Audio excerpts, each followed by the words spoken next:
This is AM Agenda. With me now, Liberal frontbencher Senator Mitch Fifield and Labor's Assistant Shadow Treasurer Andrew Leigh. Gentlemen, good morning to you. Andrew, first to you on this IT welfare issue. It sounds like it is very much outdated now and it should be dealt with, according to Scott Morrison. It sounds like quite a compelling argument to do that. I think that's right, Kieran. When the current Human Services Minister, Marise Payne, describes the system as being like a turbocharged Commodore 64 in the iPhone age, then you recognise that the Minister is taking it seriously. Part of the problem is we got locked in 2004 to a decade-long contract upgrading the existing system. I think that was around the time Joe Hockey was Human Services Minister, and there might have been good reasons for it at the time, but in retrospect I think that was a mistake. The new system is struggling in the existing, rolling out the existing payments, but certainly isn't up to speed if the government's going to go ahead with something like the McClure reforms.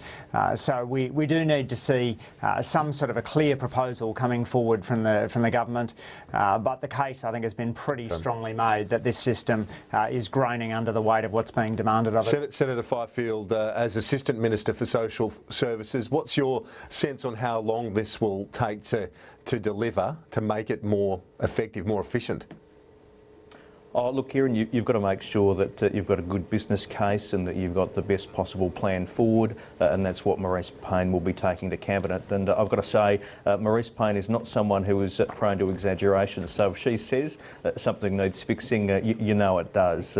This is a system that pays out in the order of $100 billion a year to more than 7 million Australians. And look, the system is stable, it is working, but let's face it, it was a system that was perhaps cutting edge when Spandau Ballet were still big. It does need to change, and Marise Payne is just the person to come up with a good proposition.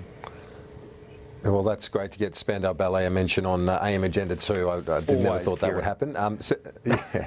Senator Fifield, I want to move on to a pretty serious grave matter, in fact, and I want to go to you first of all on this. Being from Melbourne, you know, Craigieburn, the area, suburban Melbourne, this young man, 18, now reported in the Age, front page of the Age and the Herald today, that he's the individual, the young Westerner photographed alongside IS forces. It's a very disturbing story, this one. Kieran, it is deeply disturbing, and you can only speculate as to what is in the mind of a young man or a boy who finds himself in these circumstances. I think all of us want to be part of something that's near and dear, and that's usually family and friends. All of us also want to be part of something bigger than ourselves, and we do have a duty as a community and as a society to make clear to young people that there are plenty of great things that are bigger than yourself that you can be part of. But look, our officials, our law enforcement and intelligence officials are studying this very carefully, and we saw some recent success with some young fellas intercepted at an airport who may have been going off into harm's way. This is a community effort, and we've got to make clear to young people that there is a better way, that there are good things in our society to embrace. Indeed, and well, these young men at the weekend, or boys, 16 and 17, Andrew Leigh, they were from Sydney southwest. This individual that we're referring to here, Jake, as he's referred to in the Fairfax papers, no surname given at the request of the family. Understandably, his family worried sick, a non-Muslim family. This young man converted, left school. He was a talented mathematician apparently, but ends up in Syria. Oh, and Kieran, I can only feel for how the parents are at the moment as the father of 3 young boys, how awful it must be for those parents. I think Mitch put it really nicely there about the importance of encouraging young people to find an outlet for their desires to make a difference in the world that are nothing like the crazy path being pursued by IS. We need to have firm controls, and my full credit to the Border Protection people who managed to stop these 2 young men leaving the country. but we also need to have those community-led programs.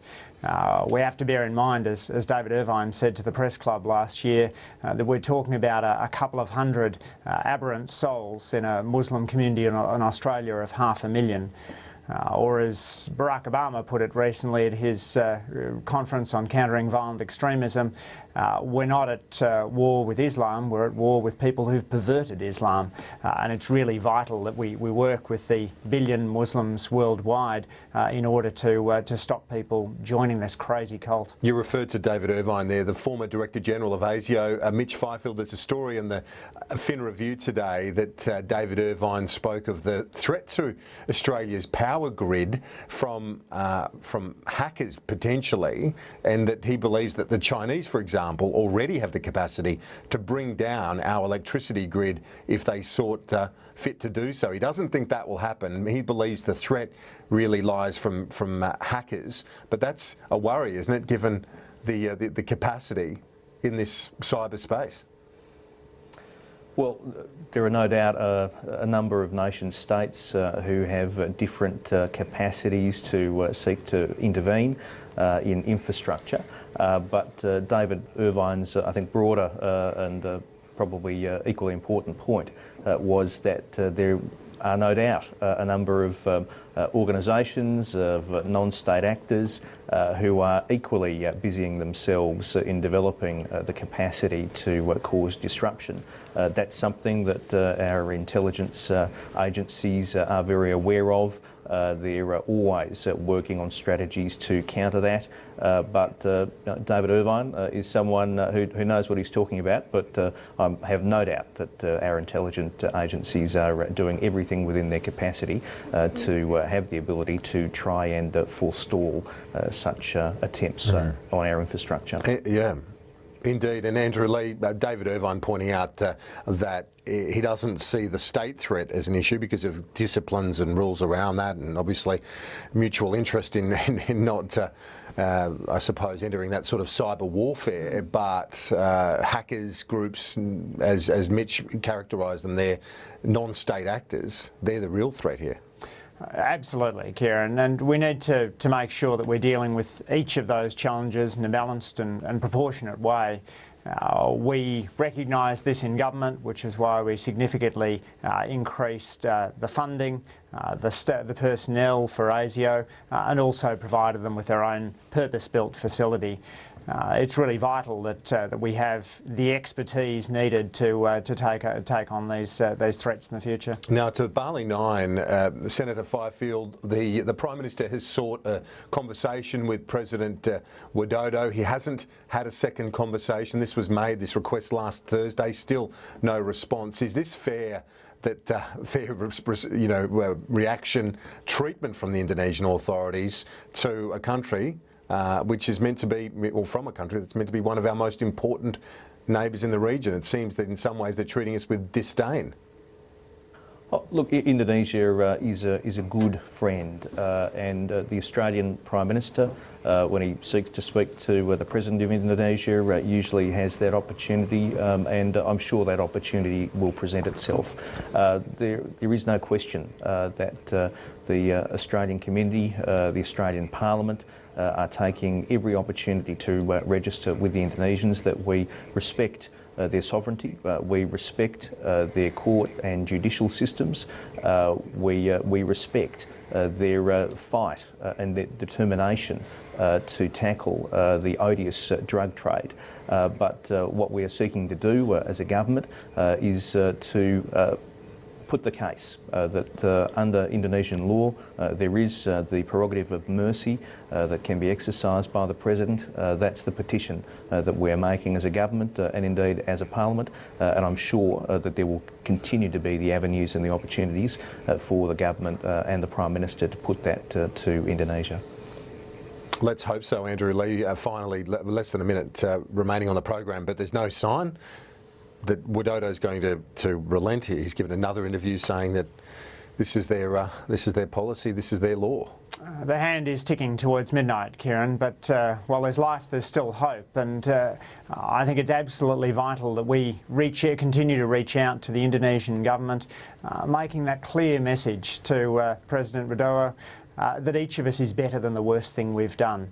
And that while these young men have committed a heinous crime for which they should be punished, they shouldn't have to pay for it with their lives. They're a real credit to the ability of the Indonesian penal system to rehabilitate. They will do good for Indonesia if they're kept alive, and I hope that that plea can at the last minute fall on receptive ears from President Jokowi. Andrew Leigh and Senator Mitch Fifield. Gentlemen, thanks so much for that across a range of topics this morning. We'll chat to you soon. Quick